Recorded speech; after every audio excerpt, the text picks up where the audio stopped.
दोस्तों क्या हाल है दोस्तों, खेसारी लाल के नया गाना का पोस्टर आ चुका है। देखिए जिस गाने के नाम है सड़िया ये बलम, और बहुत ज़बरदस्त गाना और बवाल गाना होने वाला है। अब आ जाओ कौन टक्कर में आता है। इस गाने को लिखे हैं कृष्णा बेदर्दी, म्यूजिक है कृष्णा बेदर्दी के, गाना गाए हैं खेसारी लाल यादव। सोलो सॉन्ग है, समझ सकते हैं, मतलब सोलो सॉन्ग खेसारी लाल किस तरह के गाते हैं आप लोग को पता ही है, और तबाही मचाने वाला है। और इसमें एक्ट्रेस के नाम थोड़ा नहीं जान रहा, कोमल सिंह नाम है इनका, शायद से कोमल सिंह नाम है, हाँ। और बहुत ज़बरदस्त और वीडियो आने वाला है सूजी म्यूजिक वर्ल्ड से आने वाला है। बहुत ज़बरदस्त गाना, जिस पे गाना आया था, बहुत धमाकेदार गाना, तबाही मचाने वाला गाना।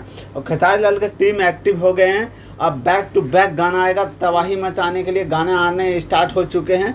और देखिए ये गाना का पोस्टर, क्या पोस्टर लगा रहा है। और सूजी म्यूजिक वर्ल्ड पे सुबह कल आ रहा है, 5:45 पे आ रहा है। बहुत धमाकेदार वीडियो आप लोग तैयार हो जाएगा। सो ज़्यादा कुछ नहीं बोलता हूँ, वीडियो को फैला दीजिएगा, थोड़ा लेट दे रहा हूँ। Okay bye.